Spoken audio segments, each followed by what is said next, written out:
Ay guys, ako binigyan ni nanay ng damit at ito sinukat ko. Oh, bagay ba?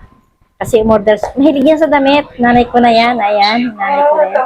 Napakahilig yan sa damit. Ayan, di naman na isusuot. Wala naman pinupuntahan. Ay, bili ng gamit. Tapos, ilang terno pala yung binili niyang damit. Binigyan ako ng isa. Pinili ko itong green. Ayan. Oh, maganda ba?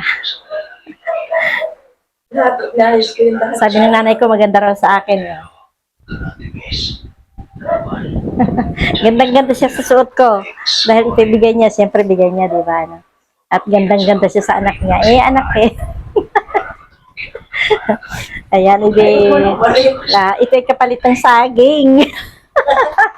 Natuwa siya kasi binigyan ko siya ng konting saging at saka yung palaman, tapos konting ulam. Binigyan ko rin ng konting pera. Kapraso lang, isang pirasong konti. Natuwa siya, binigyan ako damit. Diba maganda naman ano? Oh, thank you na ha. Thank you sa damit. Oh, ayan. Huwag ko na raw hubarin. Ito na raw ang suotin ko pa uwi. Eh, ayoko naman kasi makikita ng tao, iba yung suot ko kanina, tapos ngayon ganito naman ang suot ko. Bagay sa iyo eh. Bagay daw sa akin, narinig niya. Ano na yan? Ang sabi mo? Bagay. Bagay? Oo. Maganda, mapangit. Maganda nga eh. Maganda pa. Akala ko pangit.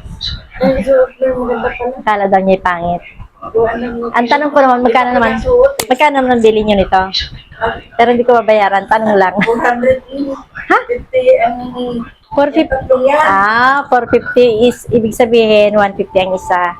150 ang isa. Ayan. Utang muna to, utang. Utang lista sa tubig. Makikita ng anak nito.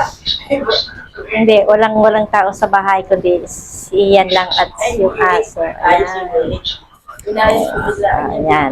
May bago akong damit. Uwi ako sa bahay na may bago akong damit. Oh, thank you. At ako may bagong damit. At saka meron akong pang punta-punta sa palengke, punta sa kung saan. Magsusuot ako. Bye! Thank you sa panonood.